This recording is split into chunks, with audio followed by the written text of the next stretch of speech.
history, paper 1 for the Prelim exam for Gauteng province. Right, we are going to go through the set of questions, and we are going to also try to explain the possible responses to the given set of questions. So we see our paper, that is our paper 1, which is 3 hours and which is 150 marks. As usual, it's a choice of either two source-based questions in one essay, or two essays and one source-based question, to get a total of 3 questions with 50 marks each, to give us a total of 150 marks in 3 hours. Right. So we're going to go through the questions, the source-based questions. We're going to focus on question number 1, which is the origins of Cold War. And we're going to look at question number 2, which is independent Africa, which is a case study for Angola. And we're also going to try to look at essay questions. We're going to look at the Cold War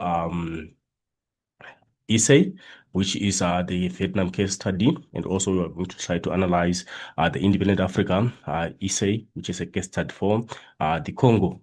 Right, without wasting much of the time, we need to go to the questions and try to figure out the possible responses to the questions.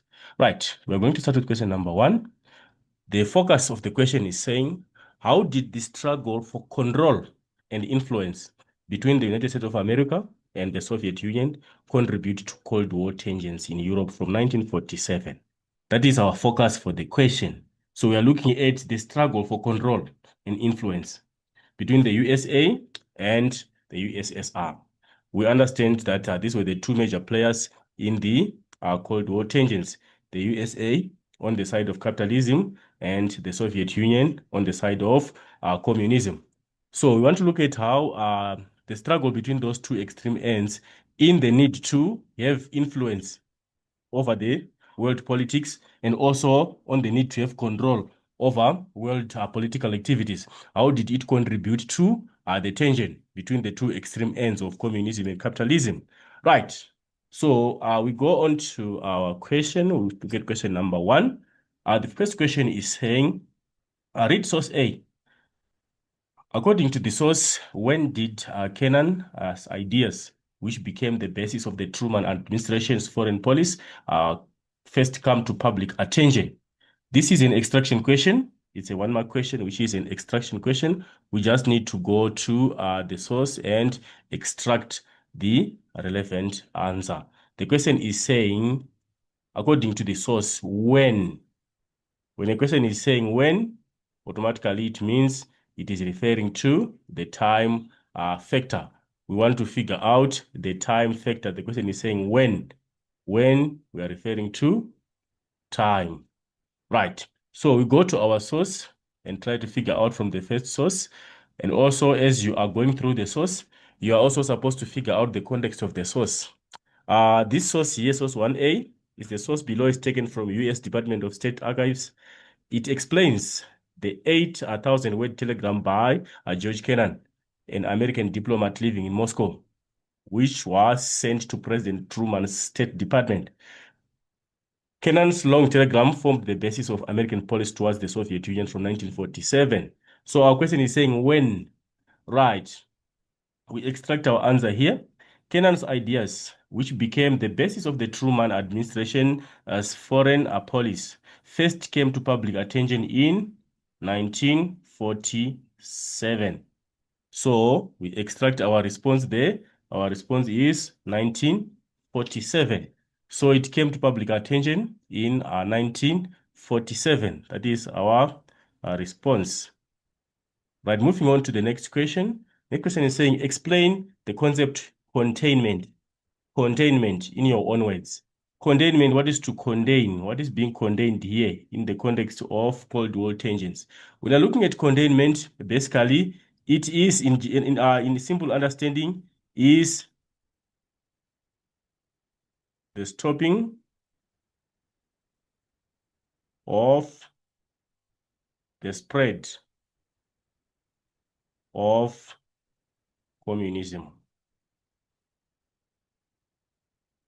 That's the simple understanding of the concept of containment. When we're talking of containment, we are looking at a situation whereby the capitalists were trying by all means to stop USSR from creating as many spheres of influence across the world.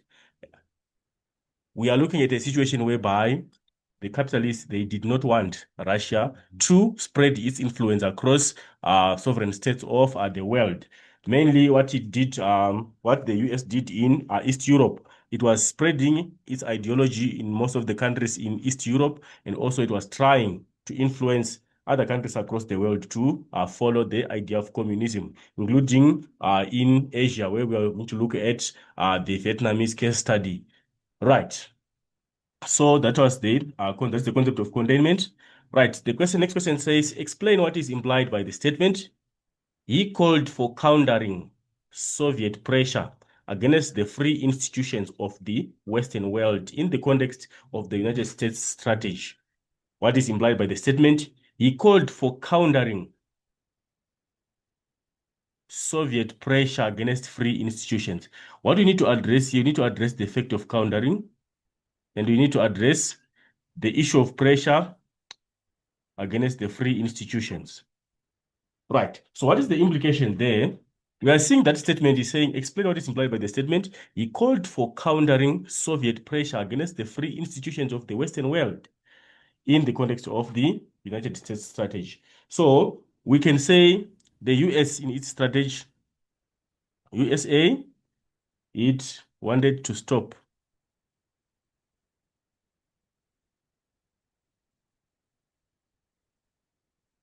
USSR from creating spheres of interest. Right, we can safely say the USA wanted to stop the USSR from creating spheres of interest or spheres of influence. He called for countering. By countering, we are saying they are trying to bar or they are trying to block Soviet pressure against free institutions. They were imposing their ideas upon sovereign states, upon independent states. They were forcibly imposing their idea by either trying to force into office leaders who were pro-communism, or by trying to influence the government which are there to change their ideology to communism. So USA wanted to stop that. And also we can say, this is a 2-by-2 question. We can safely say the USA also in other dimension, the USA wanted to stop or to contain the spread of communism.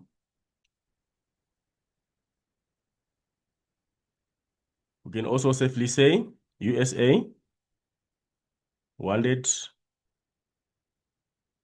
to stop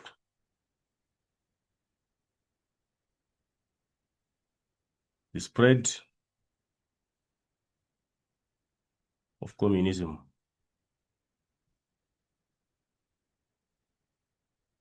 That's the idea behind the statement. It's basically a containment theory. It's basically a containment ideology where the USA is seeking to bar Russia from influencing independent states by imposing its ideology on them. Right. Comment on why you think the Soviet expansion was regarded as a threat to the major centers of industrial power in the world. The Soviet expansion was regarded as a threat to major centers of industrial power. We are looking at those countries that were having industrial power. If the influence of Russia was going to spread into those countries, it was going to be a threat. Comment on why you think Soviet expansion was regarded as a threat to major centers of industrial power in the world. Right, we are seeing a situation there whereby the influence of communism in other dimension, influence of communism was going to hinder, was going to affect in one dimension. Saying, if we try to figure out in the first paragraph, it states that in relation to that, right, we are seeing a situation there whereby the influence of communism in other dimension, influence of communism was going to hinder, was going to affect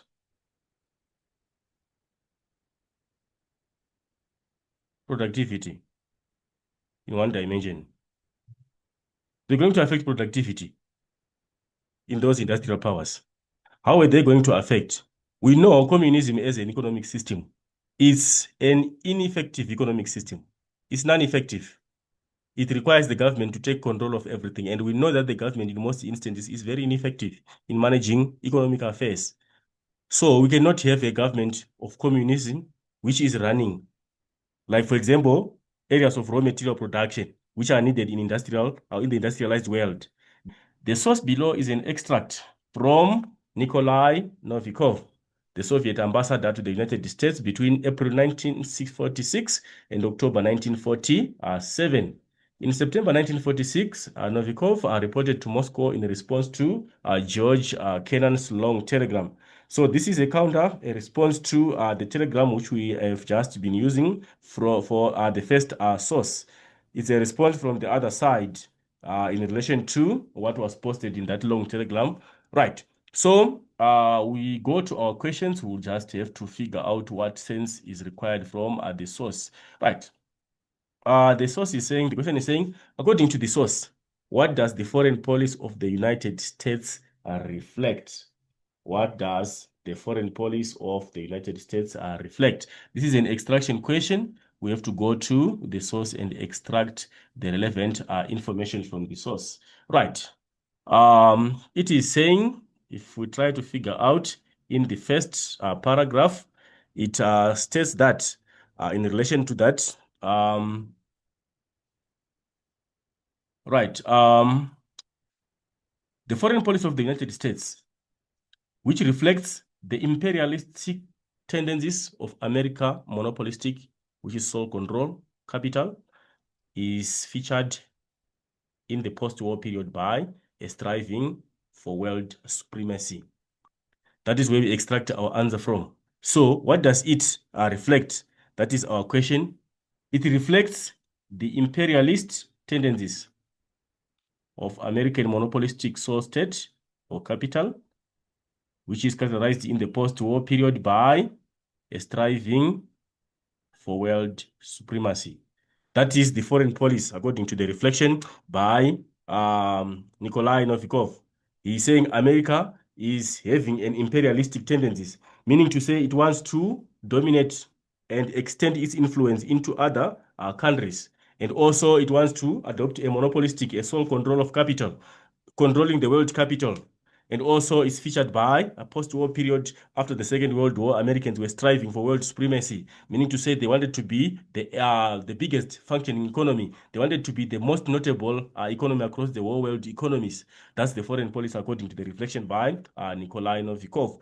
Right, moving on to the next question. The next question is saying, quote 3 ways from the source that explain how the plans for the expansion by the United States were developed and implemented. Right, this is an extraction question again. We want to quote 3 ways from the source. We just have to go to the source and just figure out where we get our responses. Right, if we try to go to the second paragraph, is saying for this purpose, broad plans for expansion have been developed and are being implemented through diplomacy and the expansion of a system of naval and air base stretching from as far beyond the boundaries of the United States through the arms race and through the creation of ever newer types of weapons. Right. So the plans for expansion by the United States, how were they developed and how were they implemented? We are looking at the development of the plans and the implementation. America wants to expand. How are they trying to expand? What methods of expansion are they trying to come out with? How are they developing them and how are they putting them into practice? So we get our responses from that source, from that paragraph, where we are told that it is through diplomacy and also the establishment of a system of naval and air bases, stretching far beyond the boundaries of USA, and also through arms race, and also the creation of newer types of weapons. So diplomacy, a system of naval and air bases, and also through arms race and through the creation of ever newer types of weapons. Those are the ways in which the USA is trying to develop and implement its plans for expansion. Right, so it's an extraction question. We'll get the answers from the source like that. Moving on to the next question. It says, question number 1.2.3. Explain the concept foreign policy in the context of the USSR during the Cold War. What is a foreign policy in the context of the USSR's strategy in dealing with other nations across the world and also dealing with international organizations? So we want to analyze and see how Russia was dealing with. So when we're looking at the concept of foreign policy, we are looking at, in general, we're saying is the government,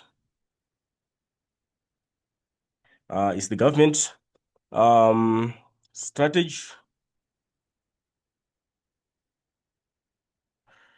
in dealing with other nations.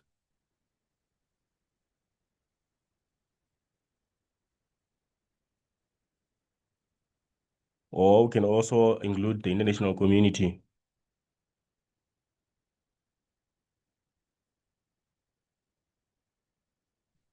That's foreign policy in simple understanding.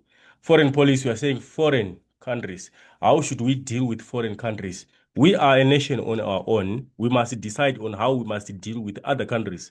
What is our approach in dealing with other countries? So if you are looking at the context of the USSR, here, its foreign policy, it was that of spreading its ideas of capitalism, of communism. It was having that ideology dealing with other foreign countries of creating spheres of influence in foreign states. That was the foreign policy of the USSR. It wanted to create as many spheres of interest across the world. That is how it was relating with other countries.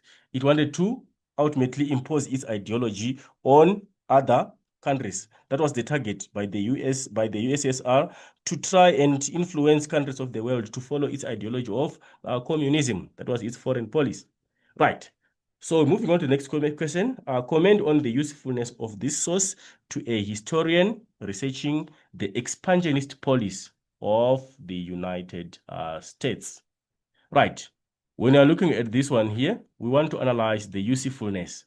Right, when you're looking at usefulness, always remember, we are trying to find information of substance, something which is tangible, something which is meaningful, something which gives insight to a given historical concept. So we want here to evaluate the usefulness of this source to a historian who wants to research on the expansionist policy of the USA. What does the source tell us about the approach by the USA in its expansionist policy, in its need to expand its influence across the world? Right. If we check in this source here, this source basically, we can say it's useful because it highlights the USA expansion plans.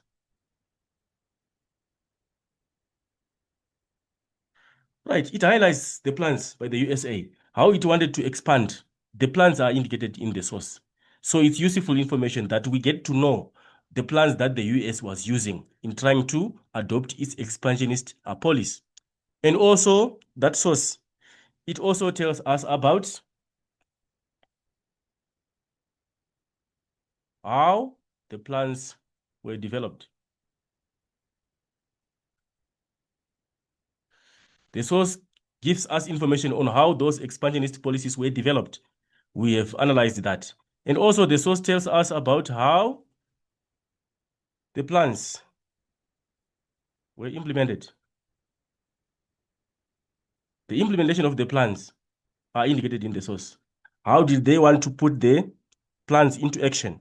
It's also indicated in the source that we have there.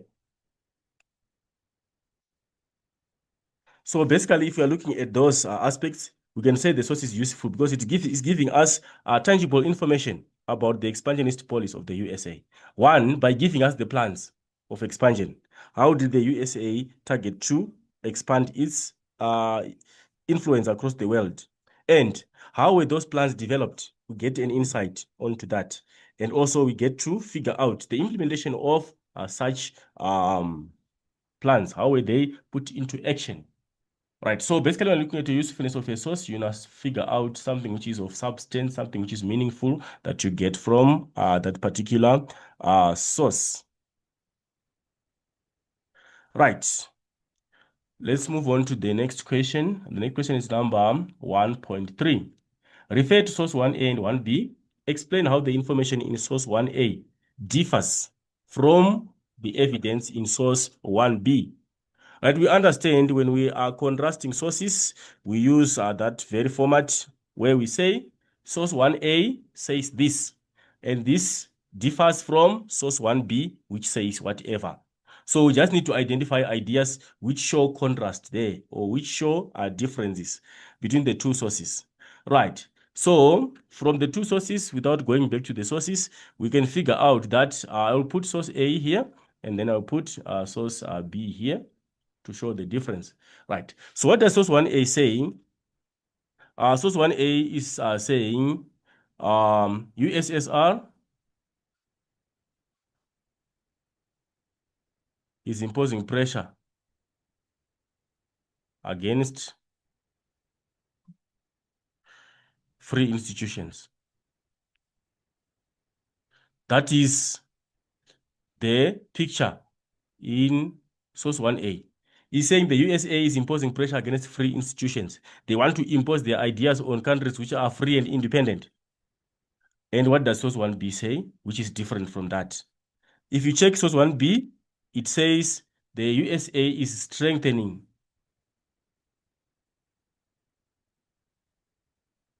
democratic tendencies,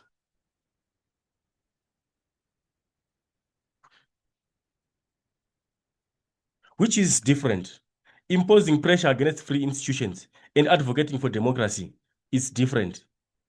They are imposing their ideology on free institutions. Free institutions, we are saying, those institutions are already democratic. They are already free. They are already having the liberty that they deserve. The people are already free in those institutions, in those countries, in those states. But we are seeing the USA trying to impose pressure on those countries, which is different from what the source B is saying. He's saying the USA in its foreign policy is strengthening democratic tendencies across the divide.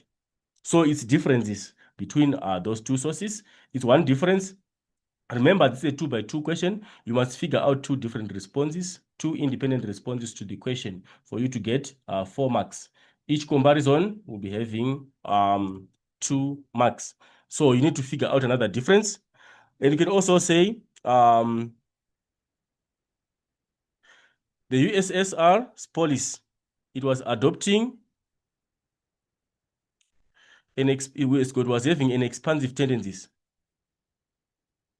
It's indicated in the first source that the USSR was adopting expansive tendencies.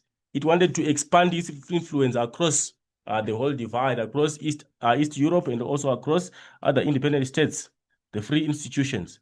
And if we check in B, what does B say? It is saying the USSR was giving economic and political assistance, which is different. If we compare the stance here, expansive tendencies is just expanding, trying to gain influence across the world.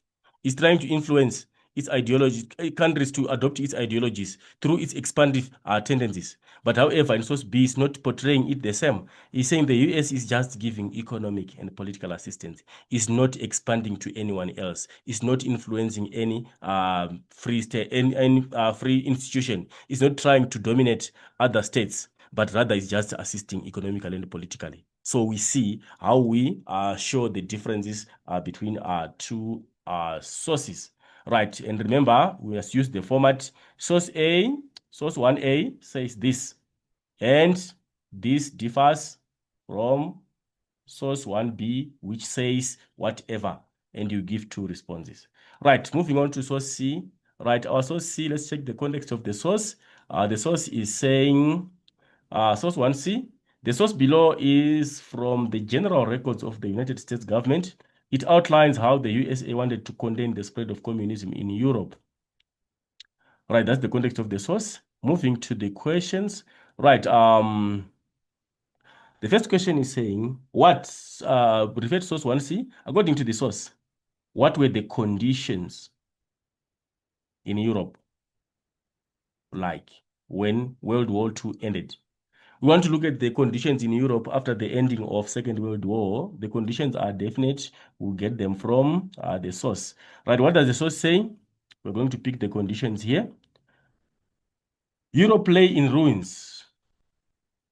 The first line, Europe lay in ruins. How ruined was Europe? Its cities were shattered. Its economies were devastated. Its people faced famine. Those are the conditions. Having cities which are shattered, economies which are devastated, people facing famine. Right.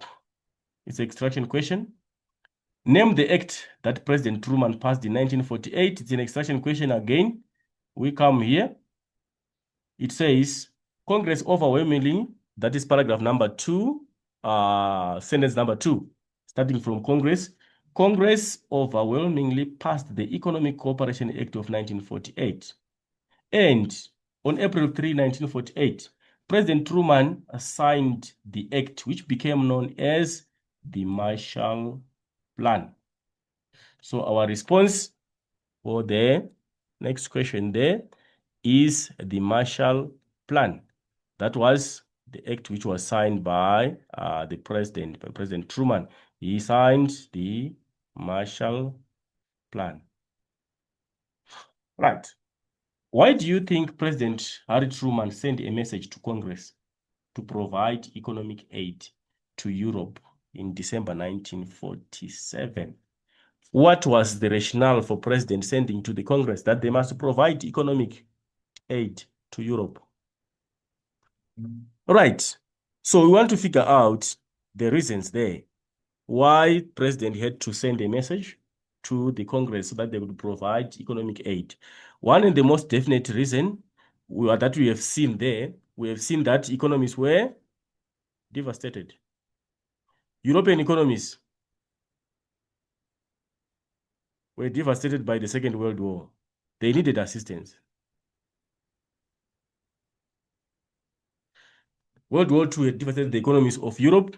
Is one definite response why Truman had to send a message to the Congress to provide economic aid. There was need for economic aid because economies were devastated. There was also famine. There were problems of housing shortages across Europe because of the devastation that was caused by the Second World War. And also, if we check in the source, we also find ideas of why they had to send aid to the European countries, right? Like if we try to check here, right, it also say the Marshall Plan, it provided markets for American goods. Indirectly, they were having a market for American goods. If countries were given the Marshall Plan aid, they were going to buy from America because American economy was thriving by then, while the European economy was doing bad. So it was also going to be effect that American products were going to be bought by the Europeans if they got that Marshall aid. And also, it was also helping in establishing reliable trading partners. And also, the development of stable democratic governments. Remember, capitalism was supposed also to have influence in Europe by advocating for democracy. So by giving out the Marshall Plan, it was also an indirect way of trying to convince countries to follow capitalism by the USA, though it was an indirect way of trying to influence countries into that direction. But however, their purpose of achieving democracy was also going to be realized through the plan. So that's the rationale why Truman had to call for the Congress to offer assistance to European economies.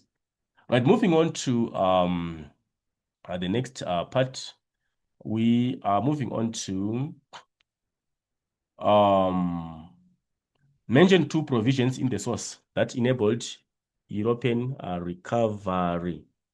Two provisions which enabled European recovery. We just go to the source. This is an extraction question. We just have to find our responses from the source. Right, we want two provisions. The third paragraph says, over the next 4 years, Congress appropriated or allocated $13.3 billion for European recovery. This aid provided the much needed capital and materials that enabled Europeans to rebuild the continent's economy. So the response is capital and materials. Those were the two provisions that were required to recover the economies of Europe. They needed capital and also they needed materials. Right, moving on to the next question is source 1D. Explain why we would consider the title Step on It, Doc, to be an appropriate caption for the cartoon. Step on it, Doc. Right. Let's analyze our source here and see. We are seeing here, this is a cartoon which is titled Step on It, Doc, by Roy Justus. It appeared in the Minneapolis Star newspaper on 29 November 1947.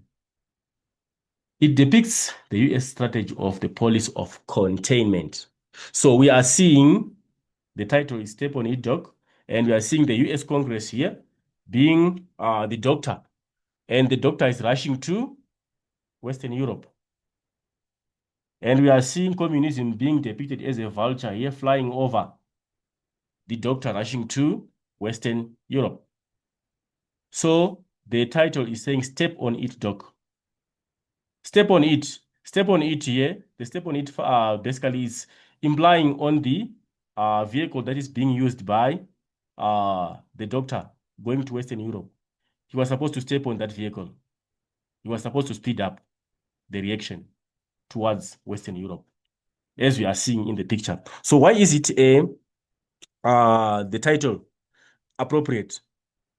Right. The title is appropriate because there was need for swift action.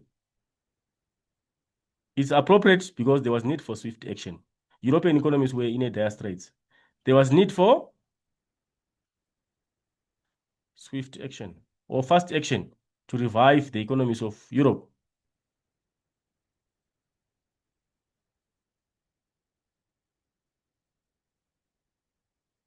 On recovery. Which means the doctor was supposed to step on it, was supposed to rush, was supposed to increase speed to get to rescue the economies that were endangered by the implications of the Second World War. And also it was relevant to counter USSR. It was also relevant for the doctor to step on it to counter the USSR. We are seeing the USSR as a vulture there. It was going to prey on countries in West Europe because of the situation that the countries were experiencing. It was going to dominate those countries. So there was need to counter USSR before it gets to influence those countries. Right. So basically, that's the idea behind the statement Step on It, Doc. Right. 152. Why do you think communism is depicted as a vulture in the cartoon? We are seeing here, communism is depicted as this figure here. This is communism. Why is it a vulture? Why is it depicted as a vulture? We know well that a vulture, it preys on the dead animals. That's the feeding trend of the vulture. It identifies dead bodies and it preys on those dead bodies. It feeds on those dead bodies, on the weaker economies. The economies of Europe were weak economically, and hence it was easier for the USSR to get to influence those economies because they were already weak. They were not functioning well. So it was going to prey on those weaker economies to spread this ideology.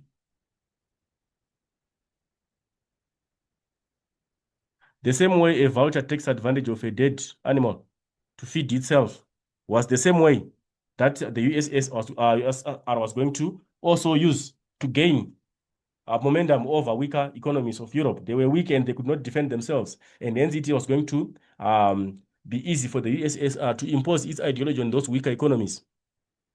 Right. I'll move on to the next question, number 153. Use the information from the source and your own knowledge to explain how the US Congress responded to the danger of communism as shown in the cartoon. How did they respond? Right. So if we check there, we can say they took a swift action. As indicated by the speed of that vehicle, we can see that it's speeding. They took a swift action before communist invasion.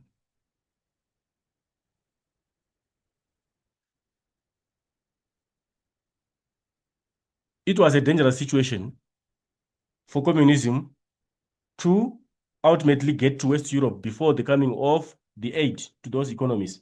They had to take a swift action. They had to speed up to get to assist those economies before they were invaded by the USSR.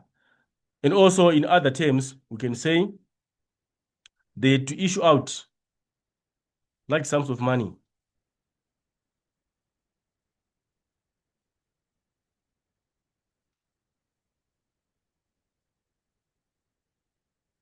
to speed up the recovery process.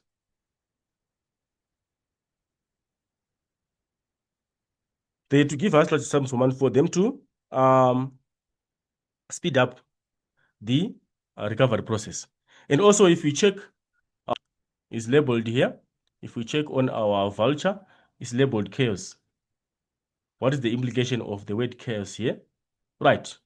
It means that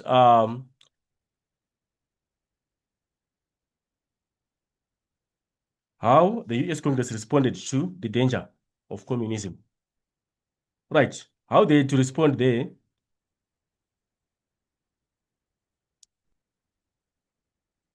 They also had to respond quickly to avoid USSR bringing chaos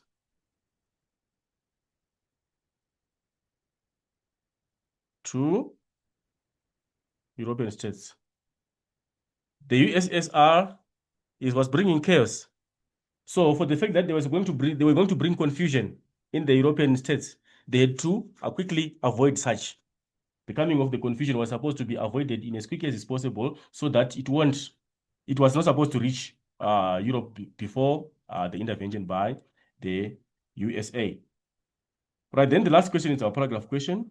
Using the information in these relevant sources and your own knowledge, write a paragraph of about 8 lines, which is 8 words, explain how the struggle for control and influence between. Paragraph question is written in the PIL format. We want an independent point, then you explain your point, and then you substantiate with source evidence, then you link back to the line of argument or to the answer. So here, our point, the question is saying, explain how the struggle for control between and influence between the USA contributed to Cold War tensions. How did it contribute? So as an example, I will pick my point like the struggle for control and influence between the USA and the Soviet Union. It facilitated my point here. I will say it facilitated the creation of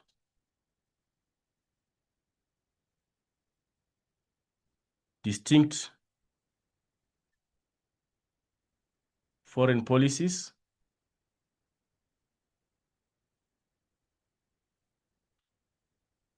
and acts. That is how I'm answering the question. How did explain the struggle for the control and influence? Either of the two, the USA and the USSR, they were struggling to have control, and they were also struggling to have influence. over world economies. So how did it contribute to world tensions? Those two countries, they started developing distinct policies. They started developing their own unique foreign policies, how they were supposed to deal with foreign countries. And also they started developing acts in relation to gaining control and gaining influence. That's my answer. Then I'll explain. What am I saying here? My explanation, I'm using my own words. I'm not picking anything from any source. Right. I would say maybe the USA was threatened by USSR expansion. And hence, what did it do?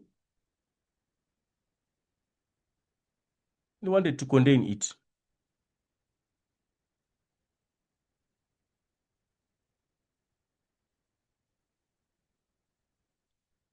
What about the USSR? The USSR felt the USA wanted to dominate.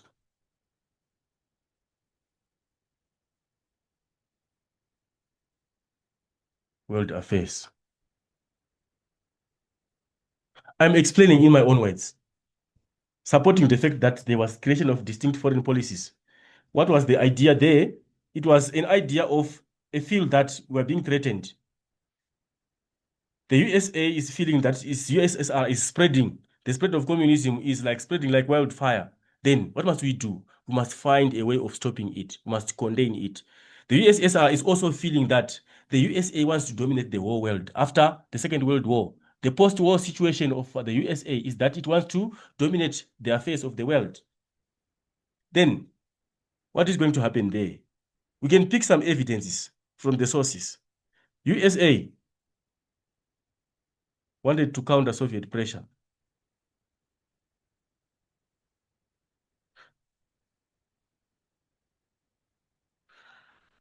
That is in source 1A. You indicate your source, you put in brackets. So we see the USA is targeting to counter Soviet pressure because it is imposing pressure on other states and it wants to contain that pressure. And if you go to source 1B, it also says the USSR, it provided economic and political assistance to neighboring countries, which is also further widening the tension.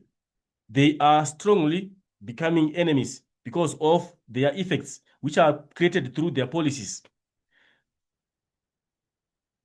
The foreign policies are allowing the USSR to give economic and political assistance to neighboring countries, which is further worsening the tension from the USA.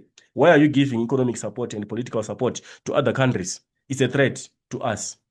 Then you can also figure out some other evidence from, like, for example, source 1C, the USA enacted the Marshall Plan. This is an act.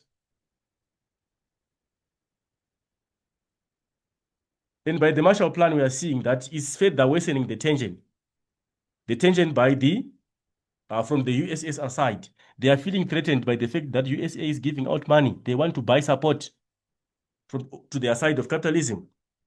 You are giving evidence to support the fact that these countries, they are enacting some acts and also they are adopting some distinct foreign policies. They are dealing with foreign countries in a given direction to influence or to gain control of those foreign countries. Then you link back to your line of argument. How is this answering the question? Whatever you have said here, it's showing that these countries were adopting policies to gain influence and were implementing some acts to gain control over the world politics.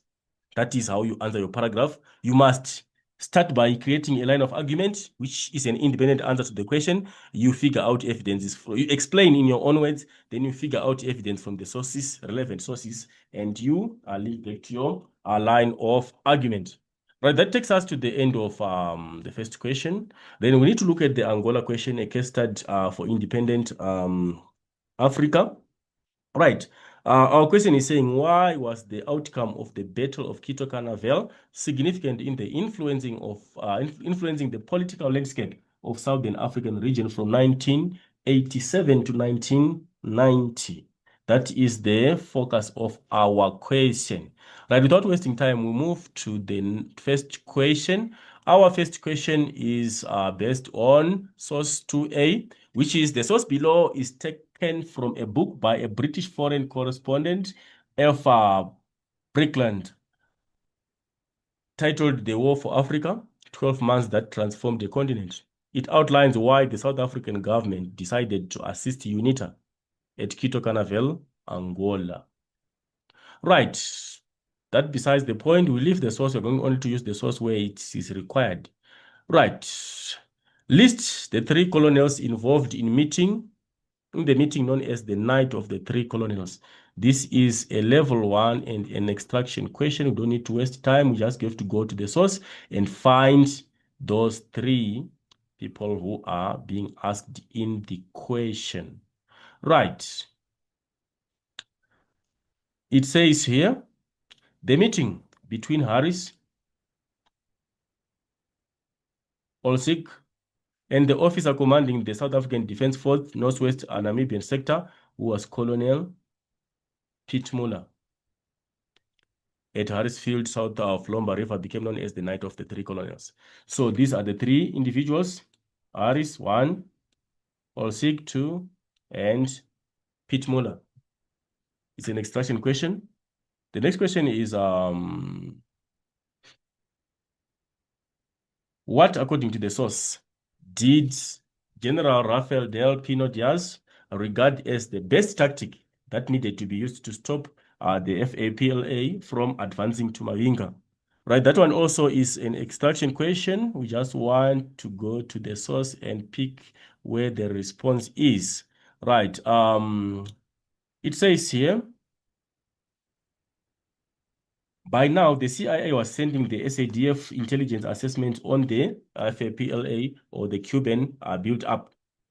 Based on the debriefing of General Rafael del Pino Diaz in Virginia after his defection from Cuba, which was almost concluded, Del Pino advised was that cutting the Menonque-Cuito-Cuanavale supply road was the best and most logical way of stopping offensive. So he opted for the cutting of the Menonque-Cuito-Cuanavale supply road, as was the best and logical way of stopping the offensive.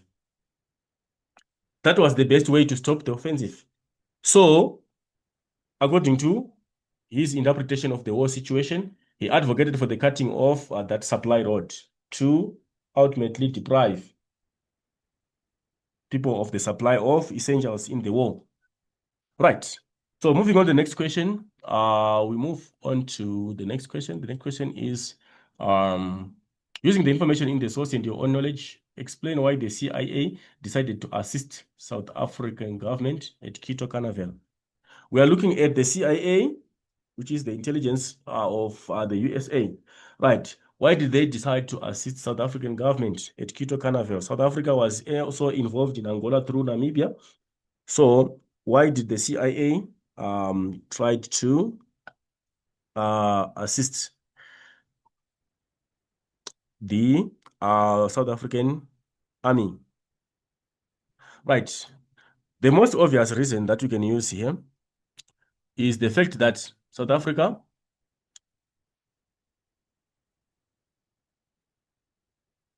was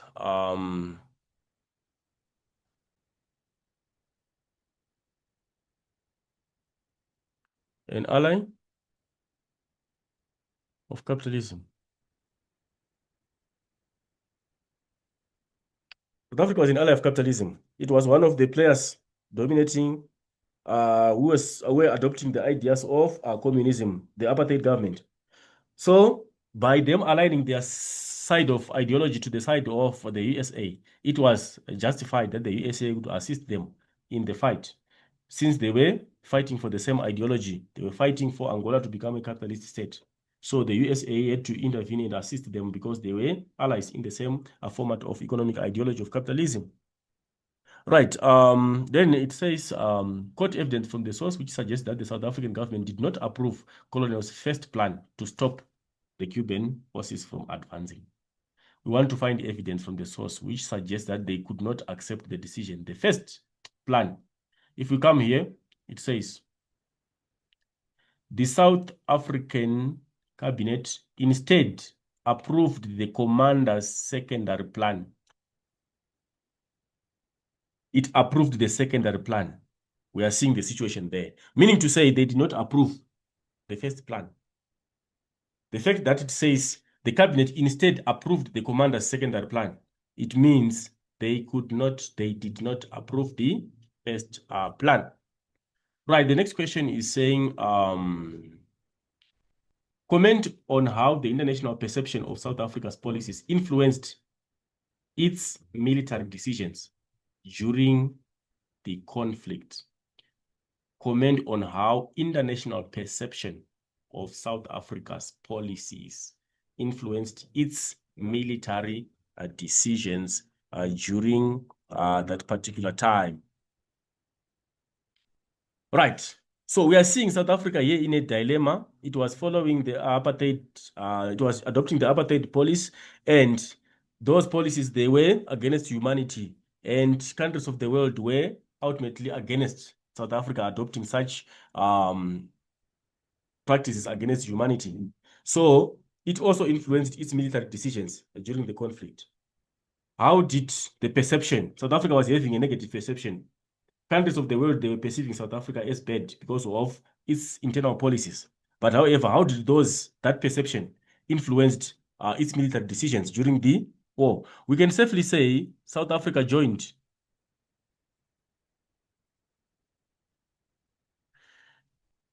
the battle. For what reason? To gain international recognition.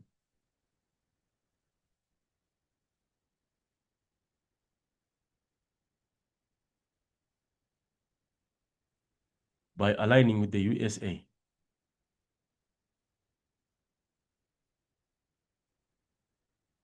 For the fact that South Africa wanted also to regain its recognition across the world, it had lost its image because of its practices.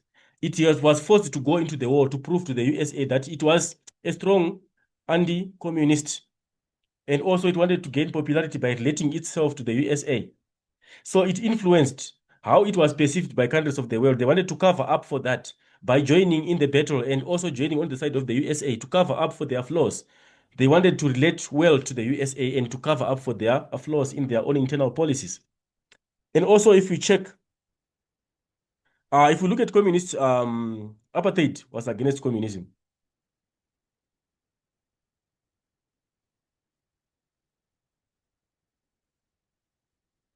Was against communist ideologies. That is blank. Apartheid was a discriminatory policy. So it was against communist ideologies. And hence, South Africa had to join the conflict. So as what? So as to stop communism from coming into the region. So as to stop communism in the region. Remember, South Africa was threatened by the coming of communism. If communism was going to spread in the region, automatically it meant that it was also going to come into South Africa.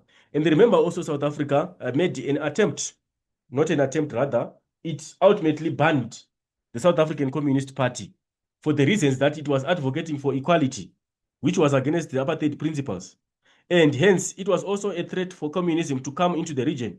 Ultimately, they were going to support the liberation movement in South Africa to fight against the irregularities of apartheid and apparently remove the government. So they felt threatened by the coming of communism into the region. If Angola was going to be communist, remember the domino theory. If one country adopts communism, then it will spread to the other neighboring countries and ultimately come into South Africa from Angola. Then what was going to happen? The government was going to lose its position because of the coming of communism into the country. Then the next question is saying, identify 3 areas that the Cuban or the FAPLA front stretched across. This is an extraction question. We just have to go to the source and extract the relevant information which answers the question. Right. Our answers, we find them here. Right. It says,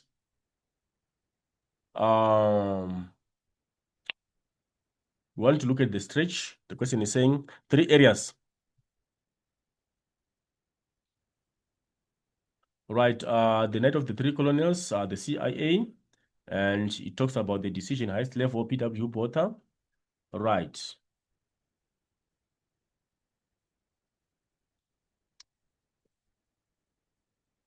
So when analyzing this source here, we are seeing that the 3 areas, according to the source, is an extraction question which comes from the first part here. It's stretched from Namibia on the coast, and also a railway line through Lumbago and Menonke. And also we are seeing and to Cuito Cuanavale in the east. Those are the 3 areas. A front that stretched from Namibia on the coast, 1. A railway line through Lumbago and Menonke, 2. And to Cuito Cuanavale in the east. Those are the 3 areas. Right, the next question is question number 2.22. The question says, provide evidence from the source explaining why Fidel Castro exercised restraint and avoided marching into Namibia. Why did the Cuban forces took precaution and they avoided just marching into Namibia? Right, we find evidence from the source. Our evidence, we go to the source and just extract our evidence. Right, it says the Cubans could have marched into Namibia, but exercised restraint. All parties, including the USA and the Soviet Union, sought compromise and a way forward in negotiations that had previously been going nowhere. Castro was not looking for a bloody encounter that would have cost men lives on both sides, and neither were apartheid generals political leaders. They could afford casualties even less than the Cubans, considering the popular mass struggle, escalating armed operations within South Africa and the ANC armed to Mkondo Sizwe. Right. So the reason why Fidel Castro took a restraint here, he was not looking for a blood encounter that would have cost men lives on both sides. He did not want a situation which was going to be bloody. He took restraint. He took a restraint upon entering Namibia. He could not just march into Namibia because it was going to cause a blood encounter with the enemy. And that blood encounter would have costed a lot of lives on either side. So that was the reason. It's an extraction question. We'll pick it from the source. Right, let's move on to the next question. The next question is question number 2.3. Define the term liberated in the context of the Angolan Civil War. When you are liberated, what would have happened to you if you are liberated? Liberated, in just simple understanding, we are saying you are released from restraint.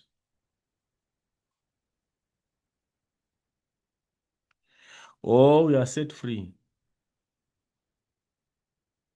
So relating it to the context of the Angolan Civil War, we are ultimately saying the negotiations that later on happened, it led to the Angolans being set free from the fighting that was taking place. They were released from a difficult situation of infighting, of civil dispute. That is liberated. All right, we move on to the next question, number 2.24. Comment on the implication of the statement. Reading the Cubans is yet another art form. They are prepared for both war and peace. Regarding the Cubans' approach during the Angolan Civil War. Right, the first part is saying reading Cubans is yet another art form. They are prepared for both war and peace. What does that imply? Is yet another art form. It means on the side, it was difficult to predict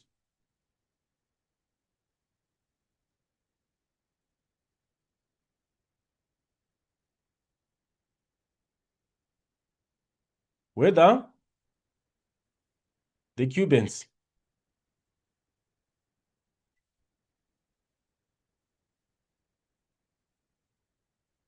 would negotiate for peace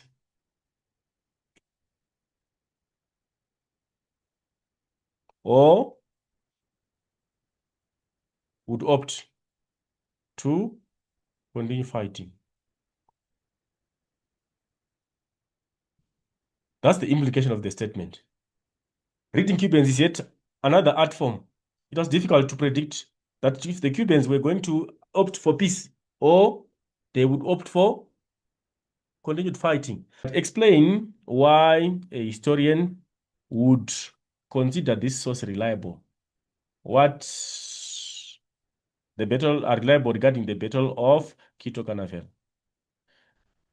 Right, why would a historian consider it as a reliable source? Right, if you check the writer of that source, it was written by a politician and a former fighter. So it's most likely reliable. It's a person who was involved in the battle. Written by a politician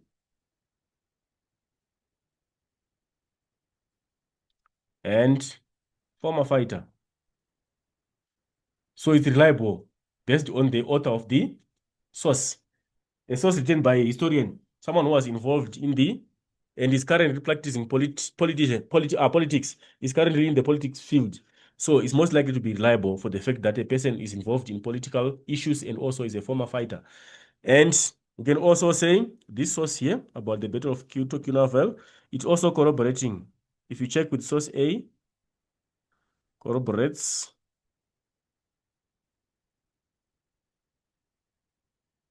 with other sources, mainly source A. The information in the source is aligning with other sources, so we can rely on that. And also, we can also say this is a reliable source for the fact that it talks about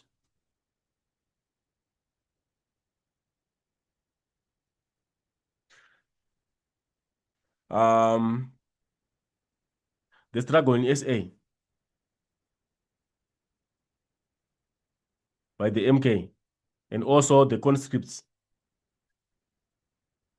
We know this happened in South Africa, according to South African history, and is trying to figure out the problems that were also in South Africa. The struggle by is informative. It's an informative source, not a propaganda source. Then you can rely on it. The information there is more informative than to make people behave or believe in something else. Right. We move on to the next part. What evidence from the source that indicates that this battle was the last ideological conflict? We are looking at source 2C. We just got the source and the extract. Right. Why was it last and ideological war in Africa? Right.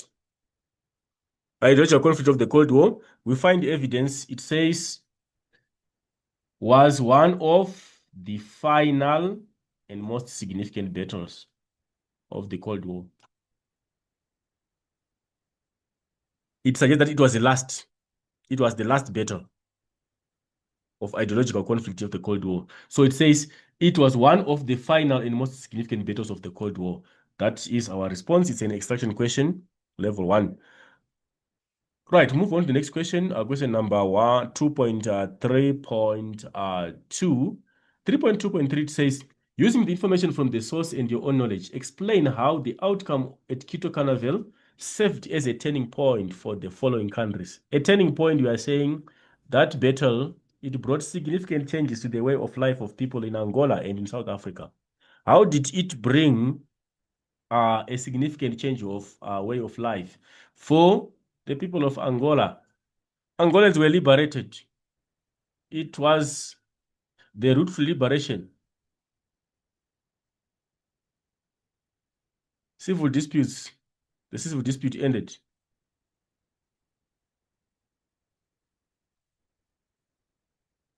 That's for Angola. After the Battle of Cuito Cuanavale, it led to negotiations. It was a stalemate situation where no one was defeated, no one won the battle. And ultimately, there was need for a settled negotiation. They settled to end the dispute. They settled for ceasefire. That was a significant turning point. After years of struggle, after years of civil dispute, apparently after the battle, it brought in liberation for the people of South of Angola. They got to settle the dispute and got to achieve stability in their economy. For South Africa, how did it also bring in a significant change. In South Africa, after the battle, that was when negotiations started. Negotiated settlement started, which led to a democratic South Africa. Apartheid came to an end in 1994 because of the process of negotiation that started after the Battle of Cuito. South Africa was involved in Angola. Apparently, they could not win. They could not be defeated. They came back home. They were supposed to start a settled negotiation because of the situation in the country. The economy was crippled because of sanctions. And also, the economy was no longer viable. People were sabotaging the economy. They were boycotting white-owned businesses. The Umkhonto was destroying infrastructure. The economy was on its knees. And then what was the way forward? The only way forward was to have a negotiated settlement. And that paved way for the coming of a democratic South Africa in 1994. Right. We move on to number 2.33. Explain how Cuba can be seen as a reliable partner in the developing world through its role in the Angolan Civil War. How can Cuba be seen as a reliable partner in the developing world through its role in Angolan Civil War? But if you try to check since then, Angola can be a reliable partner in the developing world according to how it sacrificed in the Battle of Angola. If we check, it says Angola it withdrew from a situation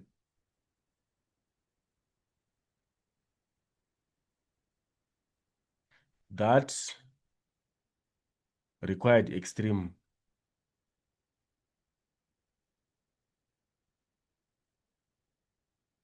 sacrifice from its people.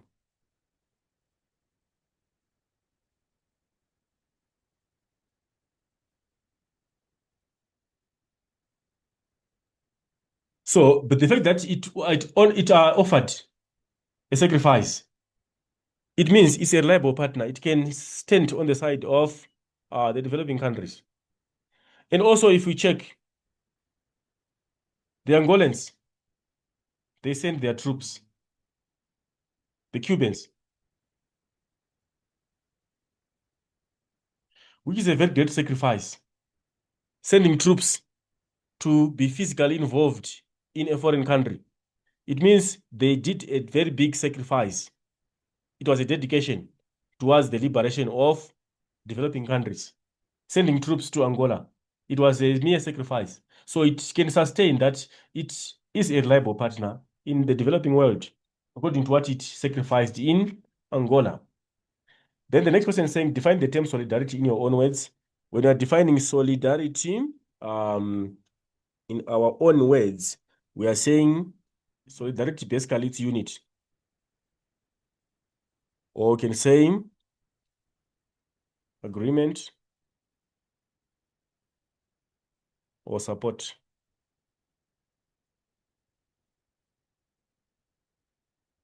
Among individuals.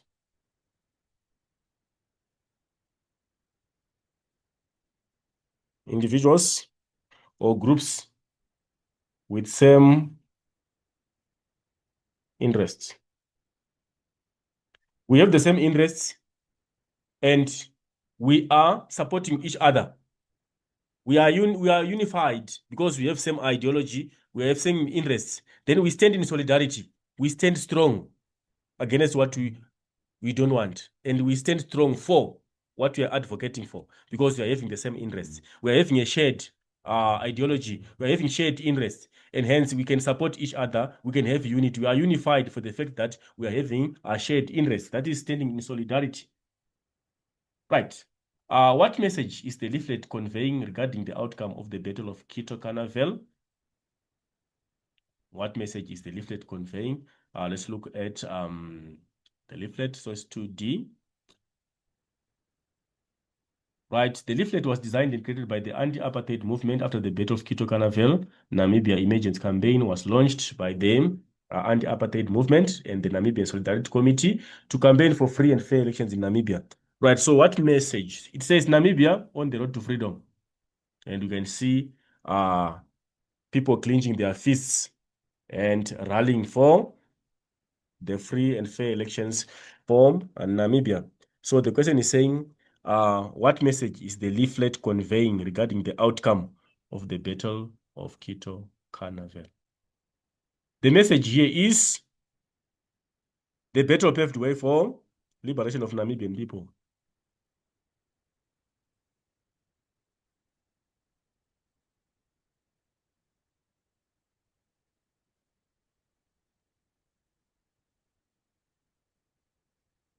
In simple terms, it paved way for the liberation of Namibians.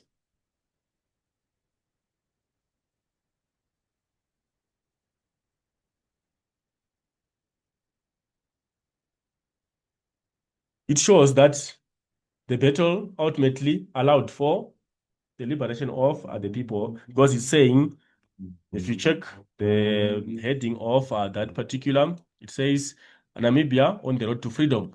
So which means the battle paved way for the freedom of the Namibians. Right. And also can talk of unity which is being represented by the clenched fists, people standing and clenching their fists and raising their arms, resembling that they are unified. It also promoted the unity of the Angolan, of the Namibian people. Right, the next question says, refer to source 2C and source 2D. Explain how the information in source 2C supports the evidence in source 2D regarding political objectives of SWAPO for Namibia. That is a comparison question. We are supposed to figure out similarities. So we figure out similarities in the two sources by just highlighting what is in the first source in 2C and also how it is portrayed the same in source 2D. So comparing the two sources, if we check, we're comparing source 2C, which is a written source. Source 2C, the title of the source is a military study volume 2009, which talks about whatever, the Battle of Cuito, Cuanavale. And if you compare, we're also looking at the other source, it's a visual source. So when you're comparing, you're saying whatever is said here, source, like your format must be source 2A, source 2C says, right. And we want to support, this is a visual source you can see. And this one here, mainly it's showing something. So source 2C says something, and this is supported by source 2D, which shows on the image there. So you pick an idea from the first source and you show how the same idea is portrayed in the other source. We are looking at regarding the political objectives of SWAPO for Namibia.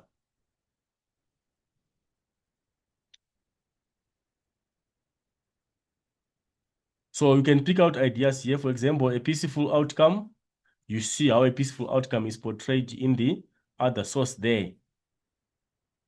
And also you can check on South African side, and also you can also check on the Namibian side. It talks about South Africa military from Angola and Namibia, which resulted in the independence of Namibia and the negotiations with South Africa. So if you talk about the independence of Namibia, you can figure out there how it is portrayed. For example, the independence of Namibia here is indicated in this first source. And the second source is saying Namibia on the road to freedom. You can see that these two are the same. It's talking about the independence of Namibia here, and Namibia on the road to freedom is basically the same thing. It's two ideas which are portrayed in the two sources which are supporting each other. And also, if you check, it says Namibia had to be independent in the first source. Namibia had to become independent. And how is the same idea portrayed here? If you check also, it says here, over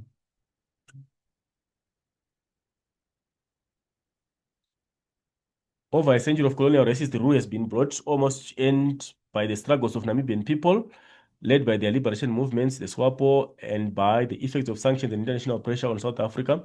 Right, it says, but Namibian people want full freedom, an end to South Africa's interference in their lives. So we can compare those two. This one is saying Namibia has to be independent, and this one is saying it must bring to an end an interference into Namibian people's lives. South Africa must bring to an end the interference, which means it's supporting each other. It's talking about independence, and if South Africa is removing its interference, it means it's giving liberty to the people. That is how you compare those two sources. Then we go on to our last question, which is our paragraph question. Our paragraph question basically is explain why the outcome of the Battle of Cuito was significant. Why was it significant? It influenced the political landscape. So, why was it significant? My point, I can say, the battle was a turning point.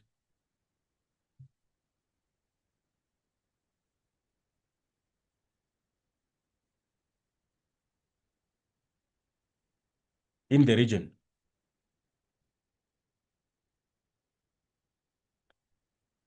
Why am I saying it was a turning point? I'm now explaining. It began negotiated settlements.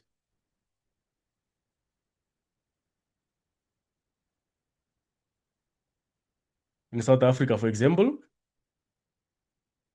and paved the way for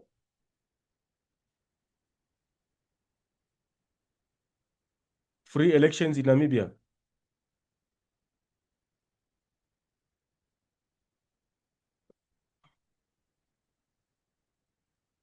Remember, Namibia was a protectorate of South Africa, and South Africa had to withdraw from Namibia. So it paved the way for, it brought independence to the region. Then you go on to pick evidence.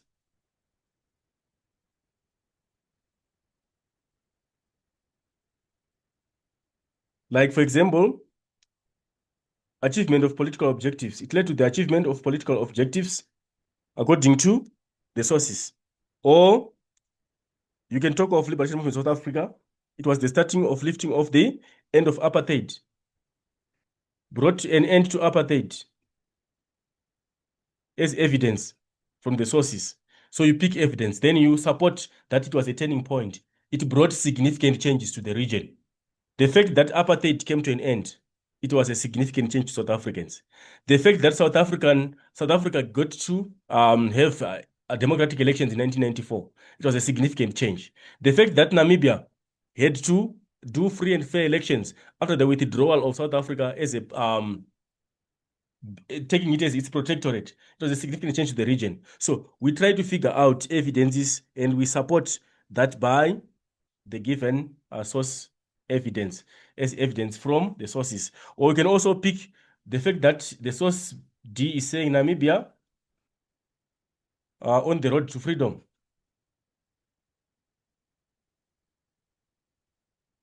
This is evidence from source 2D.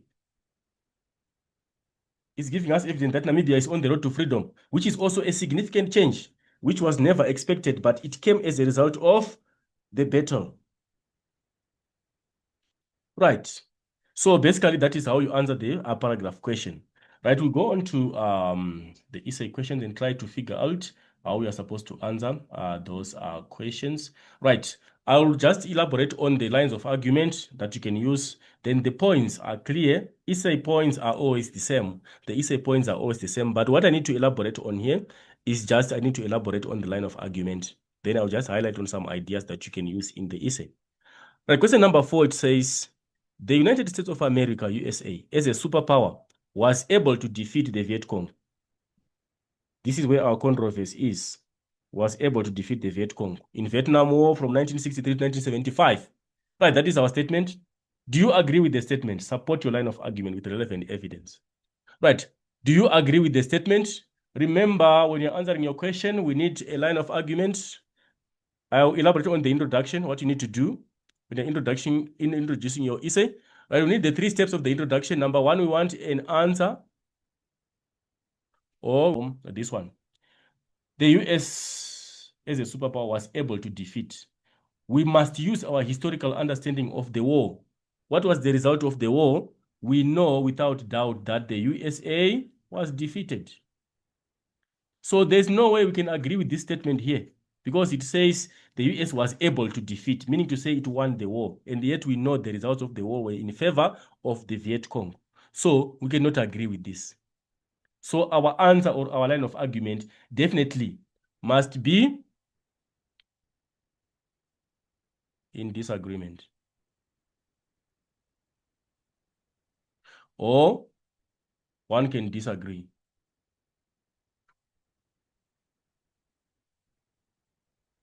This is our answer. You must always have an answer first. Then the reasons. Why? You give general reasons. The reasons that you can give here, why are you disagreeing? You can say the USA relied on conventional methods in the war. How were they? They were ineffective. And hence, they could not win that war. What about the Viet Cong? The Viet Cong used non-conventional methods. And how did they impact in the war? They were very effective.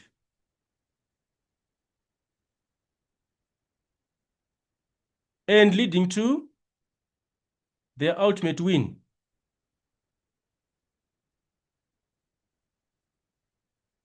You are giving general reasons why you are disagreeing with the statement. We disagree because we know that America was relying on conventional methods. They were using methods from the book, and those methods did not work for the Viet Cong. While is the Viet Cong were using non-conventional going to present? What is the essay going to prove? This essay is going to further elaborate on the tactics in the war, in the Vietnam War. Or you just elaborate by showing what historical evidence are you going to use in that particular essay. Then your introduction is contextualized. Without this, your introduction will not be contextualized and you won't be able to have a line of argument that you're going to support. Then don't worry about background information. Then you go to your points. I know you have a variety of points that you can use. The points won't change. They're always the same. You talk of the Viet Cong strategies, like you talk of the strategic Hamlet. You explain what kind of strategy was it, and you indicate that it failed. Why? Because they could not separate, for example, the villagers and the guerrillas. It was difficult for them to know who was the guerrilla and who was the villager, who was to go into the strategic hamlet and who was not to go there. You look at American strategies like Rolling Thunder, Operation Rolling Thunder. Yes, you look at the chemical warfare, the usage of napalm. You explain and how it led to the blaming of America and apparently the withdrawal of the method into the fighting battlefield. You look at Operation Rangent, and you can look at the 2 chemicals that were used. You look at Agent Orange for the forests. You look at Agent Blue, a herbicide. How did it impact? You explain based on those strategies. You try to figure out. You talk about America sending young and inexperienced soldiers, undermining the Viet Cong, and those soldiers were massacred. You talk about the influence of the media, how it impacted in the war. It was a televised war, how it led to tension in America. the citizens. You look at the My Lai massacre.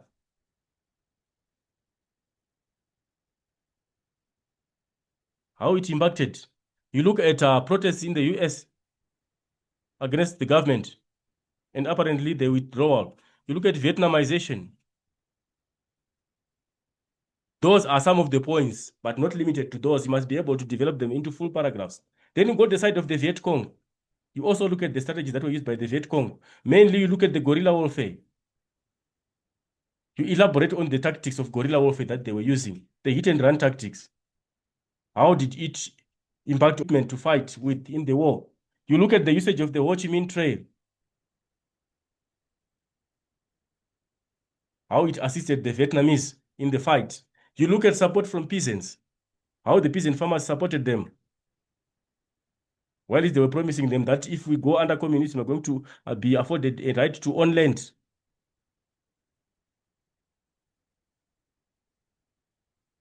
You look at landmines, how they impacted. You look at not wearing uniform, them fighting without a uniform, how it impacted on their fight in the battlefield. So if you see, there are so many points that you can write about. You can elaborate on so many points, and you must indicate when you are linking your points to show that it was an effective method on the side of the Viet Cong because they won the war. On the side of the US, you indicate that it was an ineffective method which led to the downfall of the US in the war. Then you tie up your argument in the conclusion. That is basically what you are supposed to do for that particular essay. Those are some of the ideas that you can use in defending your line of argument. Remember, you must adopt a line of argument that you are able to support and defend throughout the argument so that your argument does not wander around. You must not lose direction as you are presenting your essay. It must have focus. It must have direction. We must know your line of the story and not confuse ourselves as we go through your essay. It must have direction. You must not wander around. You must have a fixed line of argument that you are able to defend as you present your facts in the essay.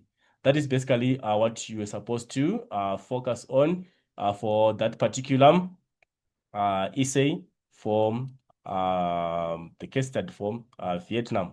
And always remember, your paragraphs must be precise. Start with a clear opening statement when you are introducing your paragraph. It must make a clear statement to show what you want to explain in particular paragraph. Right, let's look at the other paragraph, the other question. This other question on the case study for independent Africa, it says Mobutu Sese Seko was attempted to reduce Congo's dependence on Western powers through his political and economic policies. He tried to reduce Congo's dependence through his political and economic policies. Critically discuss this statement. Right. So it's a critical discussion. The difference here is we must have a dual line of argument.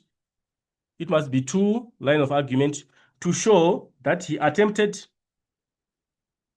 and he also could not succeed in his attempt. So you pick a line of argument, your main line of argument, according to your understanding. Would we say Mobutu was successful in attempting to reduce Congo's dependence on the Western powers? Did he ultimately win off Congo after independence from depending on the Western powers? That is unlikely. Much of his support was coming from the Western powers, was coming from the USA. He never desisted from economic aid from the USA. So you take that as a line of argument. Mobutu Sese Seko failed to reduce Congo's dependence as the main line. You take the other line, however, he made some significant attempts to try and minimize his dependence on Western powers. That is a dual line of argument. Then you give reasons. Why are you saying he failed to reduce the dependence?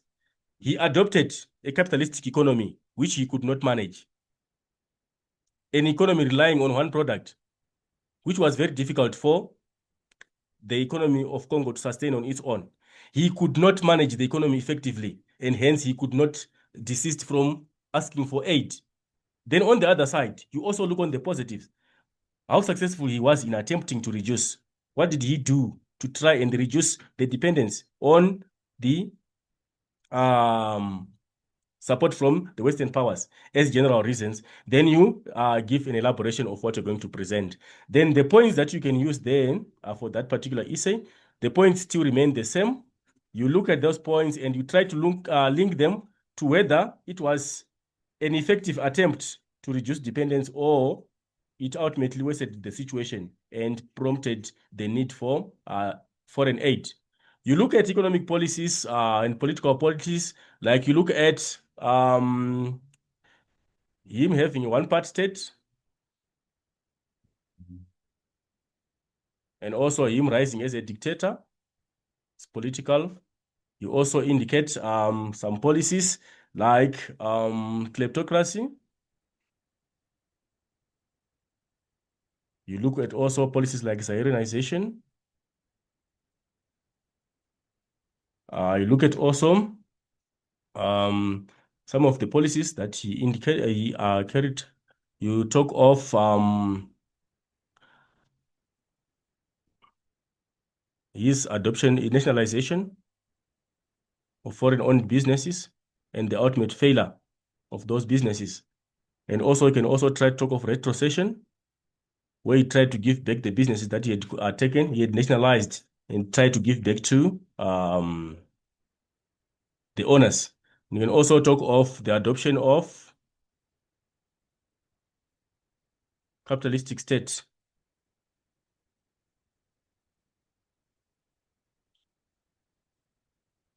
Corruption, talk of nepotism, how it impacted. So all those things, you try to talk about those things and try to highlight how they reduced dependence or how they failed to reduce dependence on the Western world, on the economy of Congo. Then apparently at the end, you tie up your argument. You tie up your argument by either reaffirming key points or you tie the argument in a way to show that you have critically discussed in your presentation. So basically, that's how you're going to attack that essay question. Right, that takes us to the end of our discussion. That takes us to the end of our memo discussion for this particular paper. We hope to meet in other discussions to follow, and we will always try to assist you wherever there is a need for assistance in history. As usual, your host will meet in other programs. Thank you for watching. Good day, learners. Welcome to our memo discussion for history, paper 1 for the Prelim exam of Gauteng province. Right. We are going to go through the set of questions, and we are going to also try to explain the possible responses to the given set of questions. So we see our paper, that is our paper 1, which is 3 hours and which is 150 marks. As usual, it's a choice of either two source-based questions in one essay or two essays and one source-based question to get a total of 3 questions with 50 marks each to give us a total of 150 marks in 3 hours. Right. So we're going to go through the questions, the source-based questions. We're going to focus on question number 1, which is the origins of Cold War. And we're going to look at question number 2, which is independent Africa, which is a case study for Angola. And we're also going to try to look at essay questions